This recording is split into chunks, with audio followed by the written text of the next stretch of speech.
sini saya akan menjelaskan tutorial bagaimana cara melakukan pelaporan LPG bendahara pengeluaran melalui aplikasi Sakti. Nah, di sini Bapak Ibu perlu melakukan login dengan user operator. Setelah itu Bapak Ibu milih pada menu bendahara, kemudian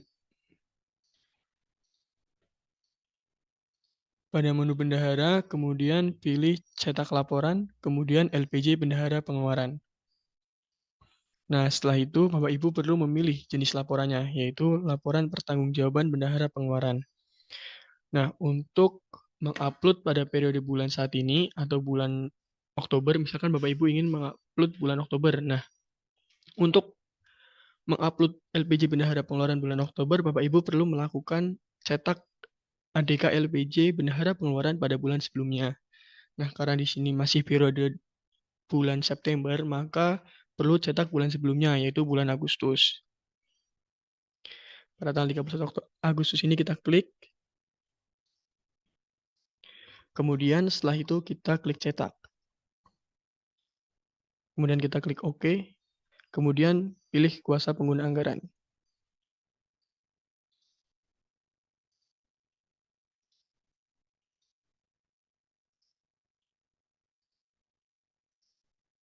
Nah, kemudian setelah berhasil di-download atau diunduh, kita klik dalam antrian pembuatan konsep ini untuk merefresh aplikasi Sakti. Nah, kemudian sekarang kita bisa mengunggah dokumen LPG bendahara pengeluaran pada bulan September. Kita klik tanggal 30 September. Jika Bapak Ibu ingin mengunggah di bulan Oktober, maka yang diklik ini 31 Oktober. Nah, di sini ada dua menu, yaitu informasi kas fisik dan hasil pemeriksaan kas. Kemudian di informasi kas fisik ini ada dua, yaitu kas tunai dan kas bank. Nah, kas tunai ini diisikan berapa kas tunai yang tersedia di eh, berangkas Bapak Ibu semuanya. Misalkan kas tunai ini 10.000. Kemudian untuk mengisi kas bank ini, Bapak Ibu perlu melakukan klik pada tampilkan saldo rekening ini. Kita klik. Nah, kemudian kita isikan berapa saldo rekening pada informasi kas fisik per rekening bendahara. Karena pada user yang saya gunakan ini ada dua rekening, maka diisi dua-duanya. Jika Bapak Ibu hanya satu, maka diisi hanya satu, dan jika ada tiga, maka diisi tiga-tiganya. Sekarang kita di sini klik 100.000. Kemudian kita klik simpan. Nah, kemudian setelah itu, jika terdapat selisih antara kas fisik dan kas yang berada di aplikasi Sakti, maka perlu ada penjelasan selisih kas dan atau penjelasan selisih pembukaan UP. Misalkan selisih kasnya ini karena tidak ada pecahan. Kemudian setelah itu kita berada di menu hasil validasi. Oh, sebelum itu kita perlu klik simpan terlebih dahulu. Kita klik simpan, kita pilih kuasa pengguna anggarannya, kemudian kita klik unduh.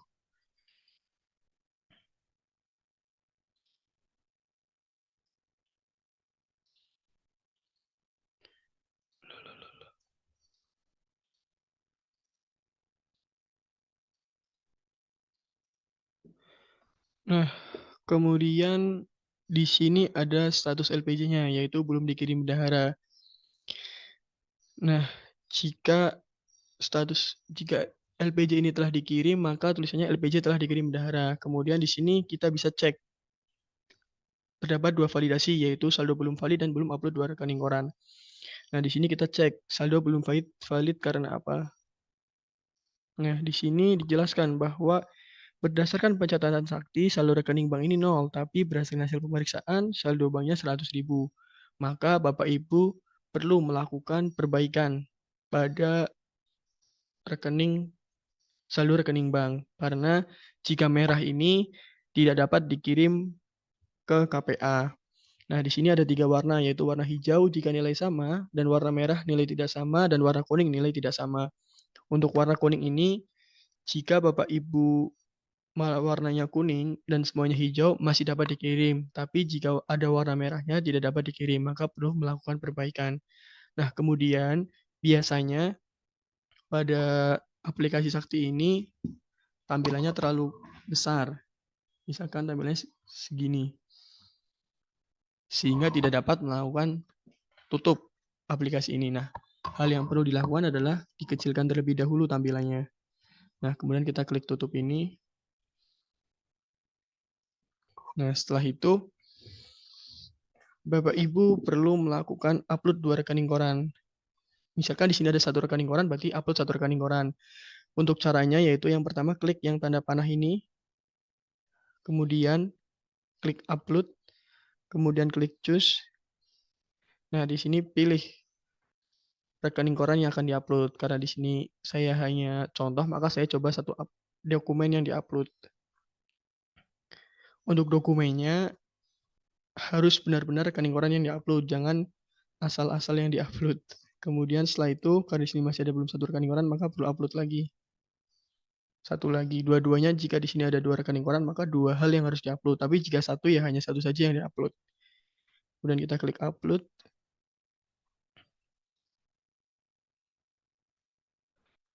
Nah, jika berhasil diupload, maka di sini keterangannya hijau atau rekening koran uploaded, rekening koran berhasil diupload. Nah, kemudian jika di sini tampilkan saldo rekening ini, misalkan sudah benar nih, 0, karena sebelumnya ini 0, maka ketika kita klik simpan terlebih dahulu, kemudian pilih kuasa pengguna anggaran, kemudian pilih unduh. Nah, maka saldonya valid dan rekening koran berhasil diupload. Dan di sini statusnya belum dikirim bendahara. Nah, untuk keterangan validasi ini, karena tadi saya sudah mencoba-coba, di sini ada keterangan LPJ ditolak oleh KPA. Tapi jika belum di ini, maka tidak ada keterangan validasinya. Nah, kemudian di sini terdapat 5 file LPJ.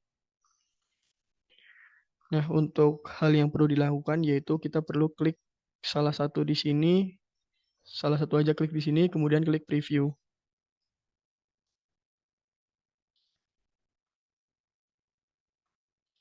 Nah, kemudian kita klik daftar dokumen ini. Di sini kita perlu mengunduh semua dokumen yang ada di sini. Dapat 5 dokumen, maka semuanya diunduh. Nah, untuk konsep LPJ ini perlu Bapak Ibu cetak, kemudian nanti di akhir Bapak Ibu perlu kirimkan ulang. Di sini perlu unduh dulu, kemudian suplemen LPJ juga perlu diunduh, kemudian konsep hasil pemeriksaan kas juga perlu diunduh. Karena di sini masih belum mengakomodir TTE, maka Bapak Ibu perlu mencetak konsep hasil pemeriksaan kas, kemudian ditandatangani oleh bendahara pengeluaran dan ditandatangani oleh kuasa pengguna anggaran. Setelah dicetak dan ditandatangan, kemudian di-scan dan di-upload ulang. Untuk upload ulangnya ada di video berikutnya. Kemudian daftar rincian saldo rekening juga perlu diunduh. Semua yang ada di sini, 5-5-nya wajib diunduh. Kemudian kita klik kirim ke KPA. Nah, jika semuanya sudah berhasil, semuanya sudah valid, sudah rekening upload sudah diupload, maka perlu kirim KPA. Kita klik kirim ke KPA.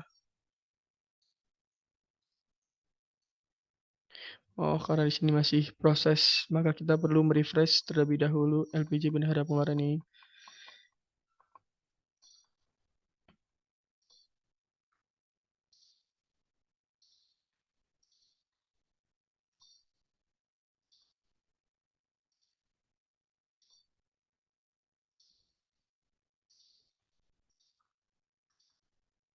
Nah, di sini jika tadi tampilannya ini proses, maka setelah di proses ini selesai, maka tampilannya akan berubah menjadi generate. Nah, jadi jika penampilannya masih proses dan di sini ada tulisan abu-abu sedang dalam antrian, maka sering-sering di-refresh saja. Kemudian jika sudah, maka akan muncul konsep. Status dokumennya ini menjadi dokumennya konsep. Kemudian kita klik preview lagi, konfirmasi penerimaan negara karena tadi belum diunduh, kita perlu klik. Jadi jika salah satu dokumen ada yang belum berhasil diunduh, maka tidak bisa lanjut ke tahap selanjutnya.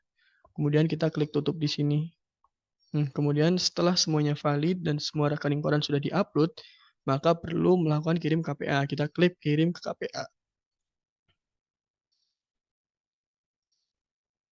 Nah, sampai sini LPJ bendahara berhasil dikirim dan statusnya dikirim bendahara. Sampai sini untuk mengirim ke KPA-nya, tugas dari Bapak Ibu sudah selesai. Nah, nanti setelah disetujui oleh KPA-nya, Bapak Ibu perlu mengirim ke KPPN. Namun sebelum kirim ke KPPN, Bapak Ibu perlu mengunggah dokumen-dokumen yang sudah diunduh tadi, yaitu dokumen LPJ bendahara pengeluaran, LPJ hasil pemeriksaan kas, dan LPJ laporan detail rekening. Nah, untuk video part 1 ini, yaitu tutorial cara mengirim LPJ bendahara pengeluaran dan mengisi LPJ bendahara pengeluaran untuk kirim ke KPA sudah selesai. Maka akan dilanjutkan part kedua, yaitu tutorial bagaimana validasi LPJ bendahara pengeluaran oleh KPA.